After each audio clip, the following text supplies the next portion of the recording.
Uh, John, Kristen was just mentioning in the pre-show, you gotta stop with the all the sirens going by your house there. Yeah. I will tell Brooklyn, stop being Brooklyn. And Brian Hepburn, I understand you have a special filter on your iPad today. Yeah, it's called my youthful filter. John, why didn't anybody turn those on for us? I know I'm getting older and I'm getting wetter. It's really. Well, let's get this show on the road. Welcome aboard Lifelines with David and John, your guide to charting the transformative course of crisis intervention and the game-changing 988 Lifeline. Well, welcome back to the 988 podcast with David and John, where each call brings a new beginning. Brian, we're coming today from the heart and soul of Atlanta and stretching out across the nation. We're diving deep each week into the heart of crisis intervention, into the pulse, exploring the rich history and the potential of the opportunity of 988. So we're your hosts. You already met Brooklyn. I'm David Covington. We've been doing crisis for a minute. And we're excited to be talking with leaders, innovators, pioneers, the gurus of crisis from across the country. And today we've got an amazing guest and friend that we've been working with Dr. Brian Hepburn now for, Brian, it's been, I mean, you were the head of the steering committee for the Lifeline for several years before you became NASHBID director. You've been doing this. We've been working together for ages. It's been about 15 years, it seems. I think that's right, John. Yeah. Although I would say working for you and David. So, Brian, you mentioned you watched the Jonathan Singer podcast, but we hope everyone will like us, subscribe us, watch on YouTube or wherever you get your dose of podcast. And today we're going to start with getting to know Dr. Brian Hepburn just a little bit. Of course, as John mentioned, he's the executive director of the State Mental Health Commissioner Trade Association, or NASHBID, was the Maryland commissioner before that, has been doing psychiatry for his career. And Dr. Hepburn, tell us something about yourself that maybe John and I and our viewers wouldn't know about you. Yeah, so thank you. First, I want to really thank you for the privilege of being on the show with you. You guys are my heroes, so I really like spending time with you. So something that people won't know, I'm an immigrant. My family came through Ellis Island. I was 6 years old, and we moved to Michigan. And my aunt who sponsored us was assistant head nurse at the local state hospital. And her best friend was the head nurse at that hospital. So I grew up spending a lot of time going to events, going to holiday parties, going to birthday parties on the grounds of that state hospital. Because I don't know if you remember, but back in the 50s, a lot of the employees stayed on the grounds of the hospital. So when we would go and visit my aunt, she would be on the grounds in the state hospital, on the state hospital grounds. And back during that time, there were a lot of patients who stayed for years and would have grounds privileges. So we would be out there with the patients. And it became very much a natural part of my life. Wow. First of all, Brian, immigrating from where? Scotland. Oh, yes. So and all the pieces come together now, John. David, I'm thinking that Beyond Beds it was really inspired by Brian saying, how do I get off these hospital grounds? That's right. Well, and Brian, Stephanie grew up with the same experience with her holding your pants leg as she was a little girl in that same or similar sort of setting. That's true. I worked at Walter P. Carter Center. I worked there for 5 years, every third night, every third weekend. And it was basically an emergency psychiatric program. We had emergency treatment unit beds where people stayed for 7 to 10 days. We had police drop-offs. We had walk-ins. Now we would call it a crisis stabilization program. Yeah. But we were connected with the state hospital. And Stephanie's mother would drop her off on the way to her job at Hopkins, and Stephanie would stay with me on the unit until I was finished. So this helps us understand your professional career even more, Brian, from an early age. Our next little piece we call what is Brian a super fan of? So John and I are super fans of sports teams and music and travel destinations, and we're always trying to guess what our fans, what our guests are super fans of. So today, I've got a blank piece of paper here. John, we're going to just write down quickly. I think I've known Brian a long time. I'm going to be embarrassed if I don't get this at least in the ballpark. Yeah. I'm feeling the same. I'm going to say Brian is a super fan. Okay, John, let's see. Well, give me a minute. I'm thinking about it. I'm going to say. Hold on. This is going to take me just a minute. There's a lot going on here. Hold on. I got it. I'm good. Got it? All right. I'm ready. Count of three. I think Brian is a super fan of Nolans. I'm saying his grandkids. That's cheating. What do you mean? Have two on the same thing, John. What do you mean? And I also put on the Ravens too. You're a Ravens. That's two different things. It's the Ravens or the grandkids. Well, I'm going to stick with the grandkids, but you have to have a Raven shirt on, so we're just. Brian, are either one of us in the ballpark? Yeah, it would have to be my grandkids. Of course. Well, those grandkids. So we were just talking before, Brian. You spend half your time in Maryland and half you have a place in New Orleans, Brian. Yeah. We've gone through apartments and decided that it's better to have a house in New Orleans. So we have a house that we really enjoy the grandkids coming over and visit, and our daughter. You know, we like it when they bring her along. So. Well, Brian, we're so glad you're on the show. Before we get started, John, let's talk about our sponsor, Behavioral Health Link, and its crisis software platform that's bringing this episode to us today. Always happy to talk about it, David. You know, our old friend at SAMHSA, Dr. Richard McKeon, has famously said that 988 will transform crisis care in this country, but it's not just a number that will transform crisis care in our communities. It's state and county public health authorities that are going to make these transformative decisions for their communities. Many public health leaders have looked to the Georgia model and BHL for how to build their crisis care systems. And now they're learning how the BHL platform provides the communications infrastructure to efficiently coordinate care for people in crisis, which connects them to the right services so no one gets lost. David, the platform's 988 ready modules for crisis contact hubs, for GPS-enabled dispatching of mobile crisis teams, for evidence-based follow-up care, outpatient scheduling, and crisis bed registry assures that people in crisis are going to connect to someone to talk to, have someone to come to them, and a place to go without waiting. If you're interested in transforming your crisis care system, learn more about the BHL platform at behavioralhealthlink.com. David? Terrific, John. Thank you so much, and thanks to our sponsor. Dr. Hepburn, we start the podcast with a trivia question, very similar to what we do in the Crisis Jam, and it's an over-under. John's been killing it recently, making it really hard on our guests to get it right. John even nailed the question a couple of weeks ago. But John, Congress suggested that states fund 988 through a surcharge, a fee, tacked onto the cell phone bill, similar to the way 911 is funded. Well, how is 911 funded in particular, and how much? What is, John Draper, the average surcharge on 911, that tack on that a person will get in Maryland for 911? It happens to be, in Maryland, it happens to be essentially the same as it is on average nationwide. Well, I bet Brian may know this. He might. I don't, but I'm going to say 80 cents. 80 cents, Brian. Is it over? Is the 911 surcharge in Maryland over or under 80 cents? Well, I should know this, but I'm going to make a guess and say under.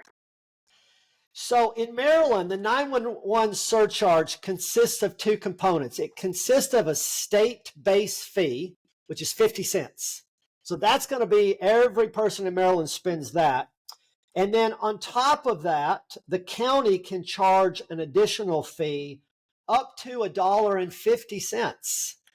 So that means that the total surcharge for most people in Maryland ranges from $1 to $2. John, we were looking for $1.50. You were about half of that, Brian. You went under. The point of this, Brian, is that it's not a lot, but it is a material fee when it all stacks up. How many people live in Maryland, Brian? About 6 million. Yeah. So this is generating $9 million, $10 million a year for the operation of 911. And I guess it probably depends on the state whether that can go a little bit more into ambulance or other, or whether it's strictly for the operation of 911. Surprising, John, or? It doesn't surprise me. I started to regret my answer the moment I uttered it, thinking like, it's probably more than that, thinking about the number of people in Maryland. They need a lot of money to run those ambulances. They need a lot of money to pay for those 988 centers, et cetera, et cetera. Well, I have to check my telephone bill. We're going to come back to this, Brian, as we get into the episode, because that infrastructure of a 911 surcharge on cell phones is the apparatus for states to explore how to support 988. So we'll come back to that as we go. But Brian, let's go all the way back to almost the beginning. You sort of answered the question a little bit already in when you came to the United States and your family was introduced to the industry and the work that we're all engaged in. Brian, what's changed the most since you started in psychiatry?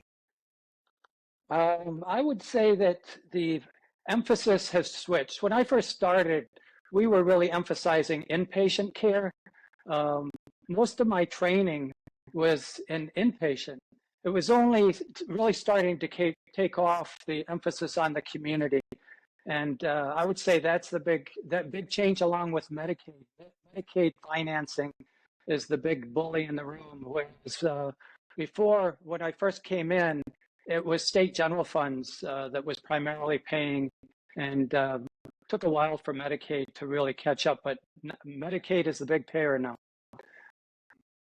Well, and Brian, that's a little bit of the story of Arizona, right? Is because we were late to the behavioral health sort of party, if you will, and the work. We weren't putting state funds to it, and didn't really have anything to speak of until we joined the federal Medicaid program as the last state to do so, and then catapulted forward because of the resources that came with that. Well, and Brian, you went from being focused on inpatient care and to these topics around Medicaid and Medicare, and I imagine that may have gotten you interested in more public health issues, and then eventually becoming a commissioner. But I don't really know the story about how it is that you became so focused on crisis care. Most commissioners, that's peripheral. But for you, it's been central to your interest for a long time. Can you tell us a story about how it started to become central in your thinking? Yeah, so in my career, I really moved from an emphasis on inpatient care. When I first started, if you had asked me what I was going to do, I would have told you I was going to basically I wanted to be an inpatient psychiatrist, run an inpatient unit, eventually become superintendent of a hospital. That would have been my direction. But as my career progressed, I became more interested in the fact that there were too many people coming into the hospital, too many people staying too long in the hospital, too many people having trouble transitioning out of the hospital. So that took me in the direction more of wanting to work on the community side. And then when I came to NASHBID, initially, what would happen is I would talk to journalists, and they would say, why are so many people getting stuck in the emergency room? Why are so many people getting stuck in jail? It seems like you need more beds. And I would explain to them why we didn't need more beds. We really needed a full continuum of community care. And they would write an article on how we needed more beds. So I was not being a very effective spokesperson. So what we did is we had a number of papers that we wrote each year with the support of Samsung. And we moved to beyond beds, basically looking at what can we do in the community to help keep people from those higher level services, unless they really need those higher level services. And with the help of Deb Pinels, who took over writing many of those papers, editing those papers, we really, I think, helped change the focus of many of the commissioners really towards beyond beds. So the Beyond Beds papers really took us in the direction of, well, what's a really effective way to keep people out of higher level services? Well, that's having a full continuum of crisis services. And so that we really started focusing on that.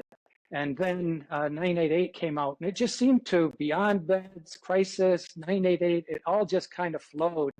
And with the work that we were doing with commissioners, it really helped. Each of those steps helped move them. So when it came to 988, they were prepared. They were ready to move forward. Your leadership was crucial there, Brian, and really so interesting how the lineage of your experience of being raised essentially on the grounds of hospitals to thinking beyond. This is not the place where these people that I'm surrounded by belong. They really belong in the community. Yeah, no, it's a really good point. When I go back to the people that I saw when I first started, when I was a kid, I couldn't understand why individuals were staying so long. Then actually in the 60s, one of my first jobs was working on a unit, and it was a geriatric unit.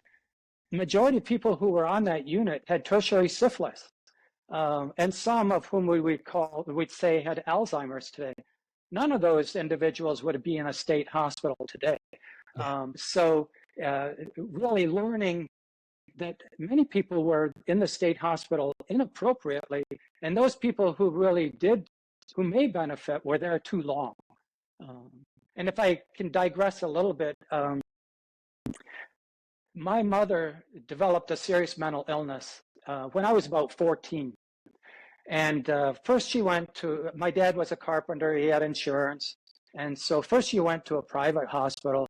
They used up the insurance, sent her home. From then on, it was state hospital. So she was hospitalized in and out of the state hospital for about 10 years, an average of 30 to 60 days, and then going to the community mental health center. She went in and out about 8 times over 10 years. However, I would say that her treatment really worked. That I'm one of the people that would say that her treatment in the state hospital and the community mental health clinic really did help her, and helped us as a family, so that if she had gone in the 50s, she would have not have been discharged. Yeah, she would have come out. In the 60s, the movement was toward shorter hospitalization and community follow-up. That really helped with her. So the other thing, so the follow-up and the community follow-up, as well as the medication, is what helped with her? Yeah. So she had a treatment team that if we saw her having difficulty, we could call the treatment team and they would bring her in, work with her. But she was on long-acting antipsychotic that helped keep her to a certain level, but she continued to have hallucinations and delusions throughout her life. The last 20 years of her life, she was not hospitalized. Yeah. And I would say the big reason for that wasn't the medication. You could say it was everything together. But one of the big things was we as a family became better able to deal with her symptoms instead of calling all of her symptoms a crisis. Right. And the key people that helped us with that were actually 2 social workers. One social worker did psychoeducation work with us and family therapy. And the other was kind of a mentor for me and helped me as an individual. And his name was Peter Vaughn. And I don't know if you ever heard of Peter Vaughn, but Peter Vaughn became a dean at Fordham in geriatrics. But he was, the two social workers were African-American social workers who basically helped my family, a white family, turn things around and helped me individually. So that's terrific. So, yeah. John, The ideal continuum of care, Brian, that exactly what we are trying to do together. That's exactly how we keep people out of hospitals. That's a beautiful story. Thank you for sharing it. And John, you got to that story through, tell us your story, Brian. How did you get interested in crisis? So, Brian, from the professional side of this to the personal, and John said it, but I want to reiterate, Brian, your leadership, we think about the way we phrase it is gentle pressure relentlessly applied. But without a space of focus and prioritization, you just kind of get, run from pillar to post. And this Beyond Beds series and your leadership, we're going on now, oh my gosh, Brian, 8 years? How many series of Beyond Beds have we had at this point? Yeah, so this is the 8th one. So you're right. Unbelievable. But what I would say, David, is each step of the way, I've had great people to work with, great team. It's like working with you two, right? I just kind of sit back and watch you guys do the work, and I just kind of tag along and steal things from you and share it. Well, I appreciate that. We're going to keep this focused on you, Dr. Hepburn. And in fact, the next thing we're going to do is our good news segment, John. And this good news, Brian's got his hands in again, all through it.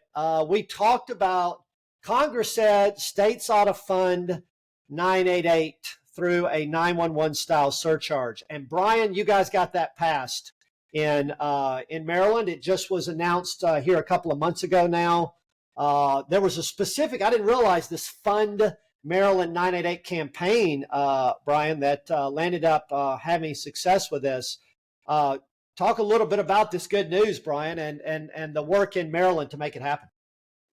Yeah, so I mean, I have a lot of respect for the people that really are devoted to trying to help people with mental illness and people with substance use disorder in Maryland.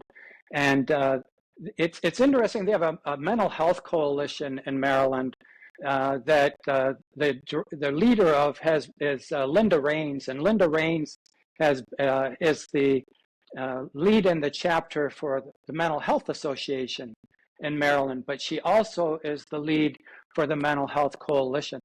And they're very strong advocates. They really worked hard on the 988 campaign, along with other organizations that don't necessarily belong to the coalition. And they were able to get it through. It was very much a bipartisan effort. Everybody supported. Just can't say enough of the work that was done in order to make it happen. And it goes along with the everyday work that happens in Maryland from this coalition. They just they work constantly on it. So. Yeah, that's one of the things that we've wondered about with so many commissioners right now, looking for funding for 988 services. They're at the mercy often, again, of what state budgets can do, and they have to be very creative with what it is that they've got. And of course, this new bucket of money, David, what is it in about 10 states now? Almost 9 states? Yeah, so I've got it on the screen, John. We've been tracking this with NAMI and with NASHBID over the last couple of years now. We're now at 9 states with the comprehensive legislation proposed by NASHBID and NAMI and others, 10 who've done partial. And if we go back to the over-under that we talked about earlier, nationally, 911, the average surcharge is between $1 and $2 per person on their cell phone bill to support 911. 988 right now we've got these 9 states, John, which have put in the fee, and that's really the driver of whether it's comprehensive or not. In Virginia, we've got 12 cents all the way up to 60 cents in Delaware. And we've already talked about the Maryland 911 being $1.50. It's right now we're at 25 cents in Maryland for 988. I don't know that it's that parity is the issue here. There is more volume on 911 for sure overall, but I don't know that we know the fullness of that yet, John, because we've got to really add up the crisis call volume from 911 that should be on 988, the 988 volume, the local county state crisis line volume, and the people who would go into a hospital without contacting anyone. So as we begin to put that together, I think it'll become clear. But we already have these states that are doing something as a start, and that's material. And David, one of the things that NASHP's been working on really for the last couple of years is to help their commissioners leverage their legislatures through some model legislation, right? That's right. Brian, tell us about NASHP and NAMI's role in that model legislation. And Brian, how do we go from these 9 states to 50? Yeah, so when the possibility of fees first came out, we decided we should have some ideal legislation. So Arlene Stevenson, who is one of our consultants at NASHP, she helped put together this template with input from NAMI and other organizations, and we moved forward with it. And then, of course, the states would take it and customize it in order to fit their bill process. I think that the wording you used a little bit earlier is probably the best way to look at how we get more states involved, and that's just that steady, persistent movement. We saw the first year there were only a few states, and then the next year a few more, and then we're seeing it again. And we're really seeing across the country a bipartisan effort. And it's very interesting at a time when there's so much partisan rhetoric, that when it comes to mental health, behavioral health, that it really is a bipartisan effort. And when we've talked to states about how is it that you're able to get this done, they say, well, it's really not difficult. We just go and talk to people about their families, their loved ones, and we want to do the right thing to help them. And this is a way to help them or their constituents, their loved ones, to get what is needed when it comes to resolving mental health or substance use problems. We don't see a state in that southern half. There's certainly, this is a bipartisan issue, and we've got both political parties driving this in other states, but we've had a challenge with the southern area. I think Texas did have some legislation that didn't quite get to the finish line. What does it take for us to get that next state in that southern area? Yeah, so it's interesting that because there is, in the southern area, there is a lot of bipartisan support, but there's also a resistance to anything that looks like a tax. Right.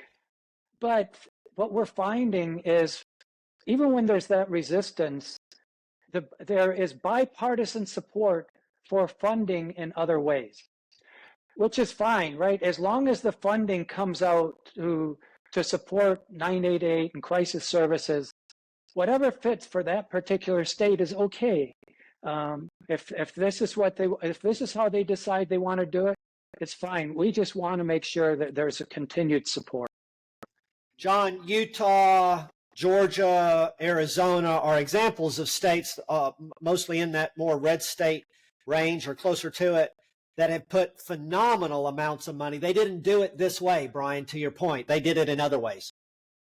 Yeah, I find that's a really interesting thing too, David. And I think about, your history as a commissioner and not only working with other commissioners, that's what you do at NASHP, and you give them advice.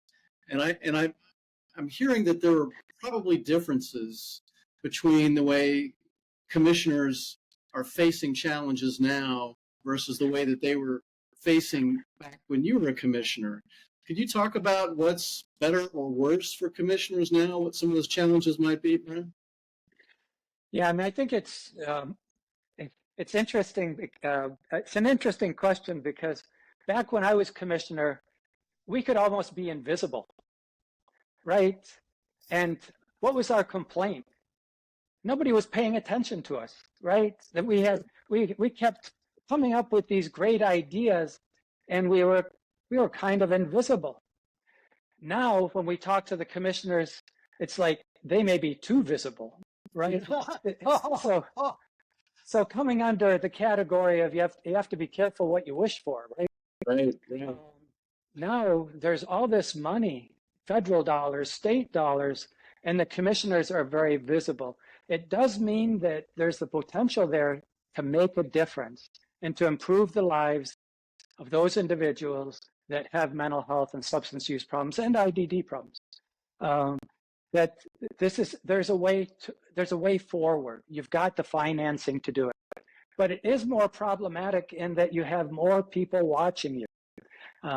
You no longer can act in that invisible way. So it's that notion of being. I remember back in the day, I've been going to the NASHBID conferences and meeting commissioners for years, and that lonely at the top notion that it's really hard to be in that position as a leader. Nobody else really gets it except for other leaders. But back then, they were lonely because people weren't noticing them too. But now they're lonely because like nobody understands the pressure I'm under. Yeah, yeah. I think that's a great point. That it used to be that the commissioners came in order to, for example, our annual meeting. They would come and commiserate together, right? It was a great opportunity to talk to people that would understand what they were going through. It's still that way, but there are a lot of people in their home states that are also trying to see them. When they come to meet with other commissioners, they're really looking at, well, how are you doing with your funding? How are you getting your ARPA funds out the door? What is it that you're doing? So they learn from each other. So when you said earlier that we advise states, what we're often doing is sharing information from one state with another state. They are really helping each other. It sounds like, arguably, the NASHBID meetings have always been important, but they serve a function now in a way, and I've noticed this these last few years.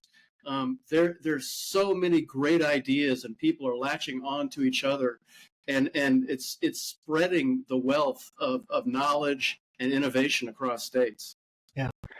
Yeah, I would say that's absolutely true, and it's gone beyond the states talking to each other.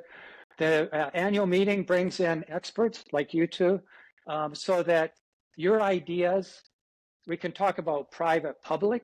We've really moved to a private-public involvement, where the public, what was traditionally the public area, is learning from the private, and the private is learning from the public, really working together. It's really hard to find a state that's all just public now. It's much more integration of that public-private model. Brian, you've been a mentor. Not only do you lead the trade association, but you coach and support these commissioners as well as so many of us in the field. And you did that as well through one of the, I'd say one of the hardest challenges of the last 100 years. We've had two series of these, from the Great Recession to the global pandemic. But the global pandemic is the one that you and I and John were alongside each other. I got to see you at least once or twice, Brian, declare with definity that we were past COVID, and then we weren't. And how did we make all that through? So, Brian, our next segment, this is an interactive segment that we're calling That Did Not Happen, or For Real, That Happened, to borrow a Tanja-ism. So, Brian, let's think that global pandemic era. It's almost a bad dream that we're mostly out of or trying to get out of. So, number one, and I'm going to do 3, 2, 1 and look to both you and John to say that's true or no way, that didn't happen. So, number one, during the global pandemic, there were more cardboard cutout fans who attended Super Bowl 55 in Tampa, Florida, than actual fans. 3, 2, 1. True or false? Brian? True. True.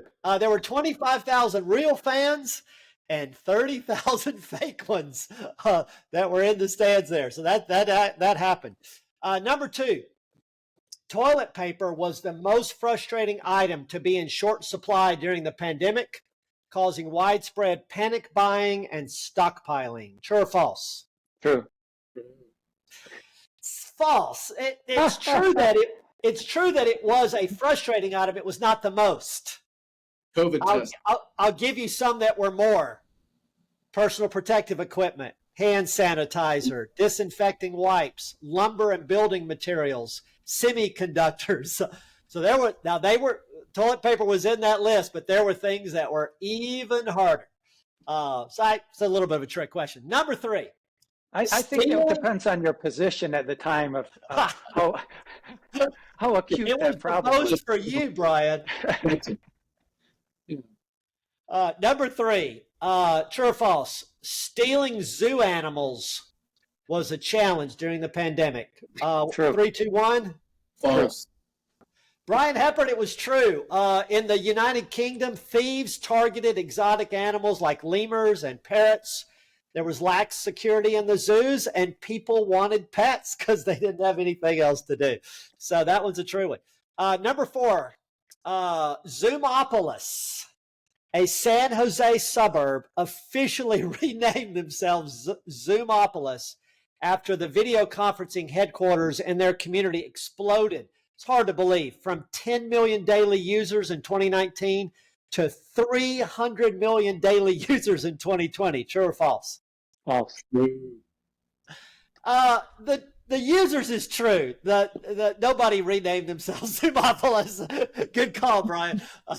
But 10 million to 300 million. That's a shocking. Number 5, John, you're on a streak here. Come back, John. Come on, John.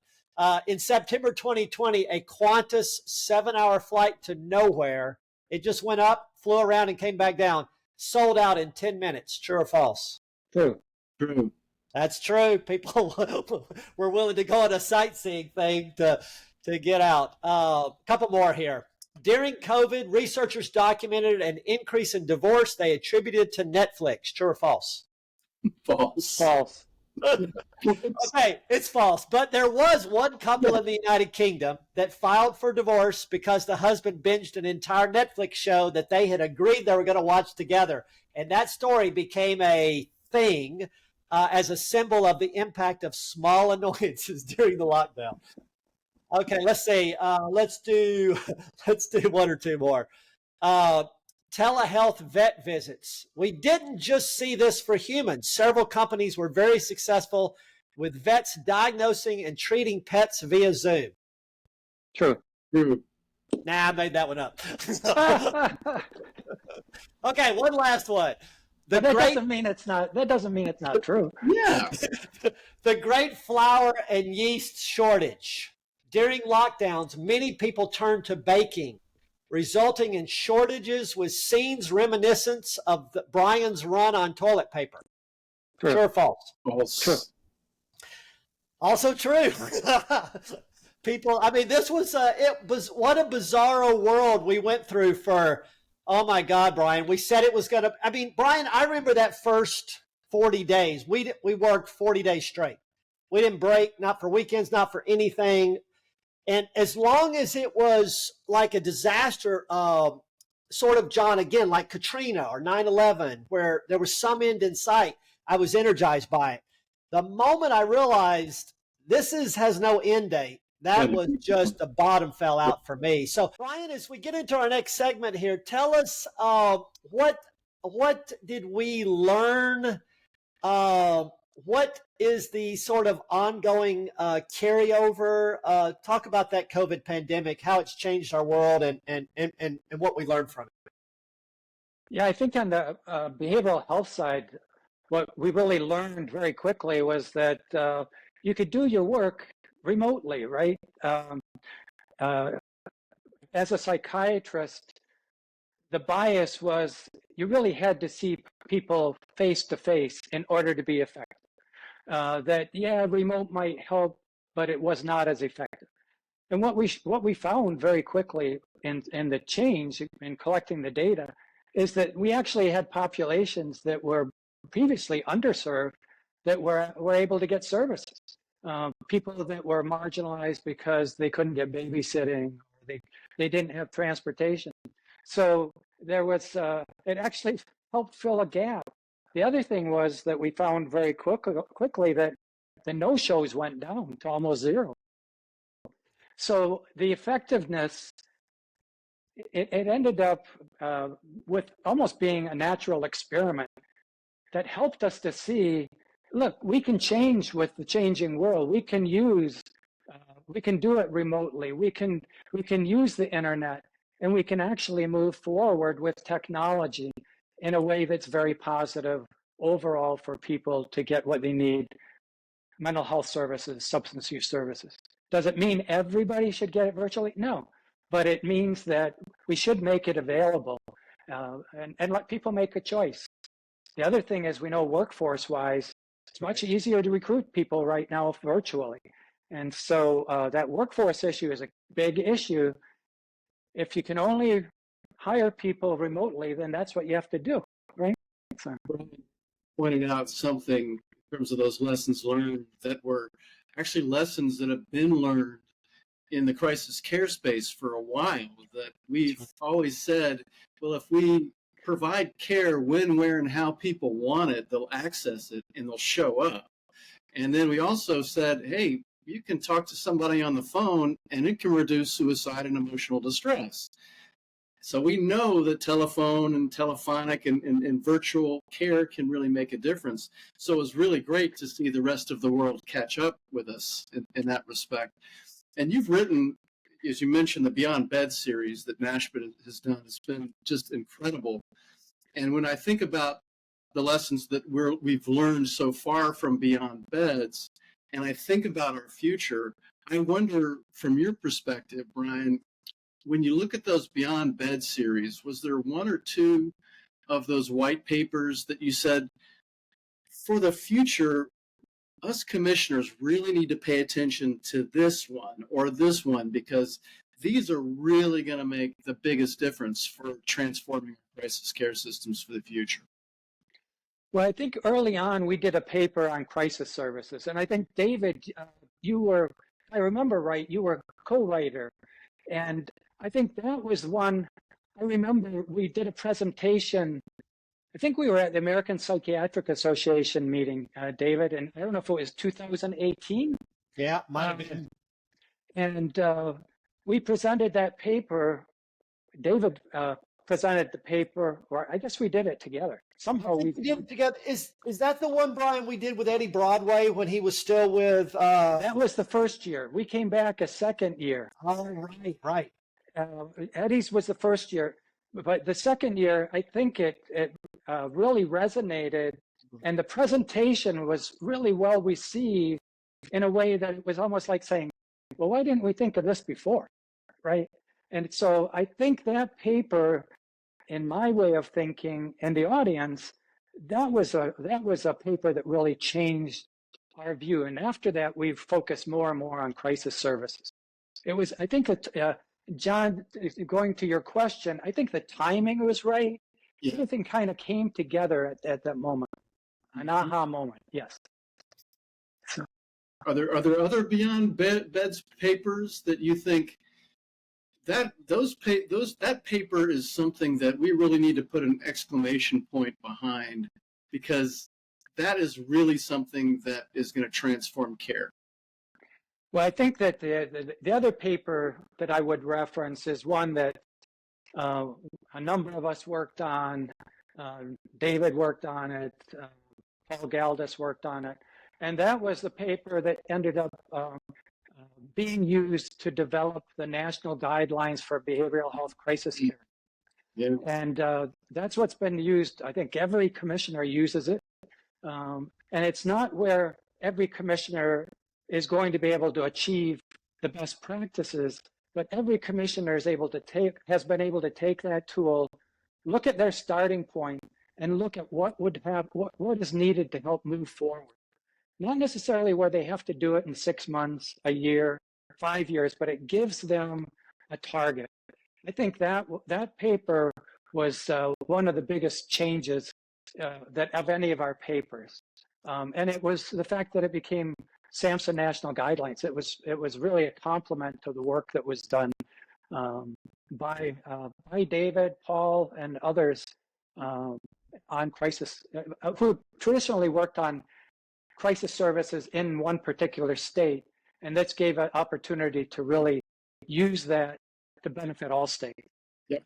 You know, Brian, that paper actually we built on. You and I had just co-hosted the Crisis Now 2 Summit in DC as part of the Global Leadership Exchange event. And I remember a seminal moment was, John, you came out of a work group and you were summarizing the dialogue from that discussion. And used the phrase of, we've got to have a system that serves anyone, anywhere, anytime.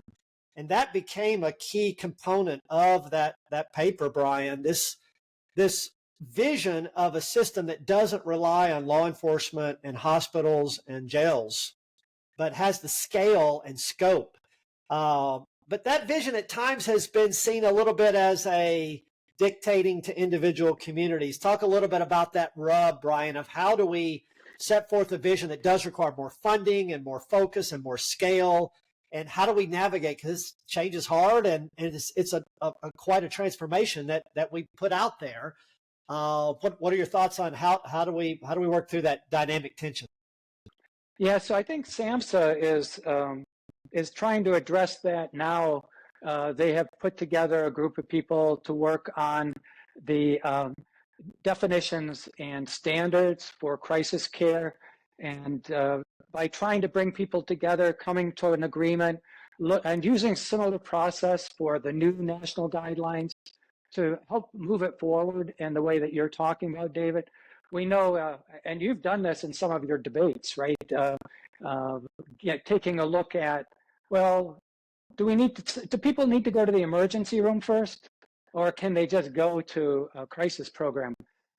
Do people who are certified, do they need to go to the emergency room, or can they go to a crisis program? Now, COVID helped a little bit with that, because nobody wanted people in the emergency room that didn't have an absolute reason to be there. That's so right. That pushback really helped move us away from that emergency room, using it for medical clearance. And I think that really helped with it. Not completely, but it did help with it. But going forward, that's going to be one of the key areas is, can we use crisis services in a way that does true triage, or are we still going to rely on the emergency room to make sure that somebody is medically stable before they're really evaluated for their behavioral health problems? And I think that would be a step backwards. I think that that would be, I understand that there are communities that aren't there yet. Yeah. And so they're trying to move forward. I understand that. But to go in a direction to say that's somehow preferred, or that is an option, I think that would be an equal option. I mean, I think that would be a step backwards. We've really learned from COVID. Many people can be triaged, and I think your data, John, David, the data you have in terms of how often do you really need to send somebody to an emergency room for triage. If I remember correctly, I don't want to offer this as an over-under, but I think it's a pretty low number, right? Yeah, in our experience, it's about 5%. Brian, as we think through this phenomenal career that you continue to lead, and we talked about you coming up, what would be your advice? John referenced to talking about commissioners, but to that new person coming into the field right now, what would you say to them? Yeah, so we really are fortunate at NASHBID. We get to work with all the new commissioners. And so that question frequently comes up. What I usually say is, look, you've only got a short period of time. You can't do everything. If you try to do everything, you're going to end up doing nothing. Pick the areas that you can be a champion for and go forward with it. There are going to be things that you have to do. Of course, you have to do them. But in terms of being a true champion, pick one or two then you can really make a difference. John, this generational mentoring and supporting leads me into our final interactive component. Brian, tell us quickly about your grandkids that you spend half your time with. Yeah, so my grandkids, I have a 15-year-old, 16-year-old. Oh my God, a 16-year-old granddaughter, Simone, and a 10-year-old grandson, Alex. And I learn from them every day. They amaze me. They make me laugh. They're just a lot of fun. And, I was reflecting after they visited yesterday. I feel like in my work, I've always benefited from patients that I worked with, colleagues that I worked with, and now I'm doing the same thing with my grandkids. I feel like I learn from them regularly, and constantly surprised at what they're going to say. So that brings us to grandparent trivia, Brian. John, you're not a grandparent yet, so neither am I. We're old enough to be, but we aren't. So we may have to guess at this. But the role of grandparents is a modern invention. Brian, true or myth? I would say it's a myth. It's a myth. Grandparents have played crucial roles throughout history. In what country are grandparents called Yaya and Papu? I have no idea. John, you know?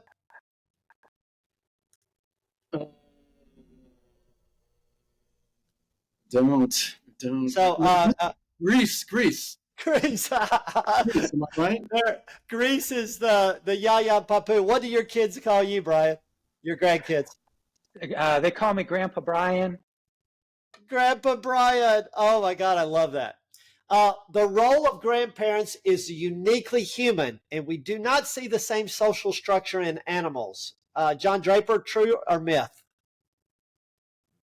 I'd say true. It's a myth. Many animal species, especially elephants, whales, have a very similar sort of social thing. So, Brian Hepburn, in more than half the families on Earth, grandparents are considered the head of the family. In more than half the families on Earth, grandparents are considered the head. True. It's probably not true. It's probably close. In many Indian and Chinese families, in many African cultures, in Japanese culture, Native American culture, that's a lot of people when you add those up. But urbanization, increased mobility, changing norms are certainly eroding this idea. Interesting, 10% of households in the United States are headed by a grandparent. So it's a lot, Brian. It's probably not quite half, so that's a little tricky.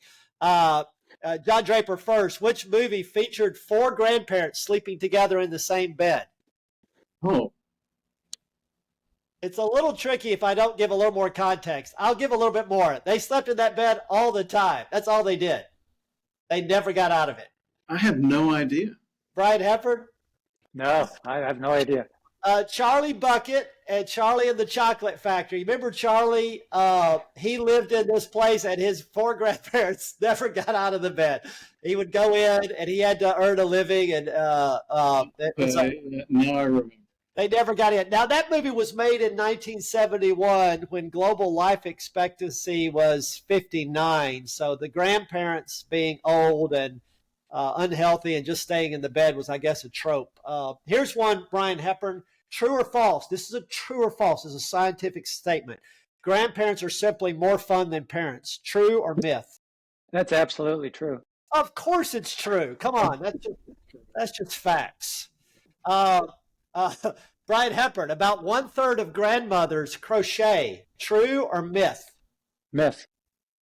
According to ChatGPT, that's a reasonable estimate, very significantly based upon region and cultural context. But yes, John, you remember we used to have one of our steering committee. Brian, you may remember this. We used to have a steering committee member who would crochet during our meetings. Yeah, my grandmothers were sitting down on the job, though. They weren't actually doing that. Mine were. Brian Hepburn, what's the most, okay, crocheting is very common for grandmothers. Grandfathers, what are they doing on an equal par? Is the most common activity golfing, fishing, woodworking, or gardening? Out of those four, which is the highest? Gardening. Gardening stands out. Accessibility, popularity, health benefits, lower cost. And we got a bonus question for you guys. Either one of you can jump in on this. Which famous actress was affectionately referred to as America's grandmother? Betty White. Betty White, John Draper, Betty White. So John came back, and it's not quite a tie. Brian Hepburn still wins, but he's a grandfather, so it's only fair. Seems fair to me. And John, that brings us to our. So I gotta get a T-shirt. You get an official podcast T-shirt, which Karen Jones will have to look into because we don't yet have those. So the official 988 podcast shirt, John, that needs to go on our whiteboard. Yeah, we're on it, Brian. So Brian, that brings. I'd like it in either pink or purple. You got it. You absolutely deserve that. So, Brian, that brings us to a segment which we call BHL's Absolutely True Tales. And coincidentally, last week, John, we were talking about an event that occurred during the Great Recession, just after you and I were at the summer annual meeting of NASBID in Scottsdale, Arizona, back when Bob Glover was still the executive director. But at that same time of the Great Recession, not only did the absolutely true tale that we described earlier occur in Baton Rouge with Louisiana, but the state of Georgia also was making dramatic cuts to mental health, which we saw, of course, nationwide. And the governor of Purdue at the time called for a 5%, a 10%, and an 8% cut scenario. The state was definitely going to engage the 5% cut, but they were going to go as high as 10 or 15 if the economic downturn required it. And behavioral health came up with a list of 90 cuts. And in that first segment of the 5%, we were going to be cut at the Georgia Crisis and Access line, a small percentage. But in the doomsday scenario of the 15, we were going to be eliminated. And I didn't worry too much I didn't think we were going to get to that 15% cut scenario. But then Brian Hepburn, in that set of 90, I started watching, I guess, organizations with political clout were able to get themselves removed from the list. And we just started coming down the list from number 85 to 75. Then we got into tier 2. And then we made it to the last one in tier 1, which meant that the Georgia Crisis and Access line was going to be eliminated. So I got a call from the accountants with the governor's office, and the person on the other end said to me, David, I'm going to need a fair amount of data as we do the impact analysis of the loss of this critical crisis and access service. And I said to him, well, all you need to do is go to our website. We have an interactive dashboard with what was the Department of Mental Health at the time, the Department of Mental Health and Substance Use and Developmental Disabilities. And you can just go to that website and you'll see all that data there. And he said to me, this is serious. I'm not joking. We're going to need this data. And I said, and I'm serious, it's all on the website. And he actually went to that website. And of course, he saw the interactive dashboard that we had that you could pick the month, the year, the program, and it had a phenomenal amount of information around the actual impact of the connection to outpatient, to crisis, to inpatient as well. And he said, well, wait a second, we got to have all this because as we eliminate mental health funding, we're going to need this to manage. And in fact, they reversed the decision to eliminate it. In fact, grew that crisis service over the course of coming years. David, is it really true that we had all that data on the website back in 2008? Really? You know, John, usually this is the part of the segment where I joke and say you were there too. I'm going to say this time, truthfully, and Richard McKeon was there too.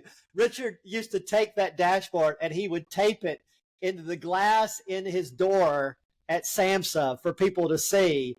But we were back doing an interactive, publicly transparent, available dashboard because the data matters, John, and it drives not just a review of what we're doing, but it can drive in real time so that people get the service they need as we manage those resources. Accountability for funding, as well as tracking in real time whether or not people are getting connected. Another BHL absolutely true tale, John. And that brings us to the end of our show. But first, we need some plain truth, Dr. John Draper. Oh, I'm happy to give it, David. You know, today I want to celebrate the progress that states have made over the past 20 years of the Lifeline and now 988, thanks to NASHBID's vital role. However, as you mentioned in your Plain Truth podcast a few weeks ago, David, it's time to institutionalize these changes fundamentally. 20 years ago, when I was with the Mental Health Association of New York City, which is now Vibrant, we were launching our partnership with NASHBID to administer what's now known as the SAMHSA 988 Lifeline Grant. And a primary goal for this grant was to keep calls answered locally by routing them to the nearest center using caller area codes. And NASHBID helped us recruit centers from every state to ensure local callers received help from their communities. Now, in our first year, about 40% of callers to Lifeline's 800-273-TALK were answered by a national backup center. So NASHBID really needed to urge state behavioral health commissioners to bring their centers into our network to ensure their people in crisis would receive the best help in their communities. And some state leaders did understand this, while others believed that, look, if it's a national service, it should be nationally funded. Well, initially, the low call volume made it manageable for centers in that first year, with 120 centers answering about 50,000 calls. That's less than 2 calls per center per day. That's not terribly challenging, but despite the Lifeline grant not being sufficient to fund centers to answer calls, they were still really eager to join our network. We all wanted to prevent suicide, learn from each other, and establish the best ways to help people. And our grant could also pay for their accreditation visits and help us develop a community of practice together. They all signed the first standard Lifeline Network membership agreement that MHA developed in 2005, and the primary relationships in the Lifeline Network were between us and the centers, us and SAMHSA, and us and NASHBID. States weren't directly in the mix. As call volume increased, it became challenging for our centers. We reported to state leaders how many of their Lifeline calls were answered in other states, and some states took notice, but many said, we just can't fund the calls. By the Lifeline's 10th year, calls exceeded 1 million annually, and nearly 1/3 were answered out of state. NASHBID continued promoting this issue to the states, and some began to fund their centers to answer local Lifeline calls. But still, by 2018, about 58% of Lifeline calls were still being answered without any funding source, leaving centers struggling. So in 2017, we began to turn the tide, finally, as Lifeline was able to use some SAMHSA funds to provide small grants to states with low Lifeline answer rates to build capacity to answer more calls. And we worked with you guys, Brian and NASHBID, to expand these grants to more states through 2021. And by the end of 2021, SAMHSA used the framework of these capacity building grants to provide an unprecedented $105 million to states to prepare centers for 988's launch in 2022. And now nearly all network centers are state, city, or county funded to answer 988 calls, with federal and state budgets supporting local 988 care continuum services. Nearly 1 in 5 states, as we were talking about earlier, are taxing cell phone bills to fund their 988 crisis care system. However, Brian, David, an issue still remains. While nearly every state has committed to 988 and funding local crisis centers, the primary contractual relationship for answering these calls is still with Vibrant.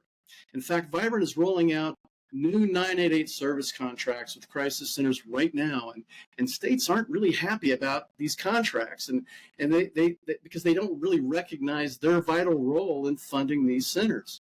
Now, back in 2005, The Lifeline Network Agreement was developed without state funding or much crisis center accountability. Now centers are funded and accountable, and it's creating a tension between state expectation and Vibrant's role. David and I believe that it makes more sense for SAMHSA to position states as the primary contractors of 988 centers, with the 988 administrator, Vibrant, setting minimum standards for network participation and performance. I think switching the primary 988 membership, those contracts from the network administrator to the states, would be a better arrangement for everybody. First, the centers would not be caught in the middle, meeting potentially duplicative or competing demands between Vibrant and state agreements. It's just counterproductive for the centers who need to focus on one job, taking care of people contacting 988. And second, it's better for Vibrant. They could avoid being stuck in the middle, negotiating between states and centers, and instead be their allies, supporting and guiding both states and centers in doing 988 work. Their expertise is not in managing contracts across 200 plus providers. Let them play to their strengths. That is facilitating communities of practice or overseeing accreditations and setting standards of excellence for crisis center practice, including providing trainings and technical assistance. And third, we all want states to maintain their commitment to funding local centers to answer 988 calls, but they need to have an ownership stake to keep doing so. So let's give them some. NASHBUD and SAMHSA 988 office could work together to facilitate this transition towards sharing state and federal ownership of 988, ensuring a smooth shift to a new, more effective relationship between states and centers in service of the people who are seeking help through 988. Brian and David, times have changed. The Lifeline relationship began as a marriage between centers and the Lifeline administrator. We begged for states to show some love to our centers, and now they're making the commitment we've been dreaming of. As you said a few weeks ago, David, it's time for Vibrant, SAMHSA, and NASHBUD to officiate a new marriage and put the ring on the union between states and their now beloved 988 crisis centers. David, that's a wrap.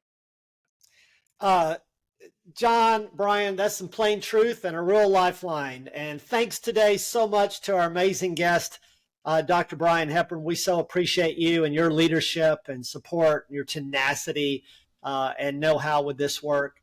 We hope all of you will join us next week when our guest will be another longtime friend, Dr. Pierre Luigi Mancini, international expert in immigrant mental health and addiction. Thanks for letting us pull you in this week. And join us next time when we will continue to navigate these currents of crisis care. Until then, remember, every call, every life, every story matters. Stay focused, stay connected and supportive, and we'll see you on the next Lifelines.